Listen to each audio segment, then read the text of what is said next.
Isang mapagpalang araw at magandang gabi, araw sa lahat ng aking mga kapwa ka-fisherman at ka-farmers. So guys, gusto ko lang i-share sa inyo ang video na ito kung paano kami mag-stock o maghulog ng crablets o alimango sa fish pan.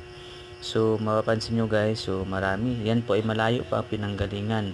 So ang gagawin muna po dyan guys ay unti-unti siya babasain ng tubig.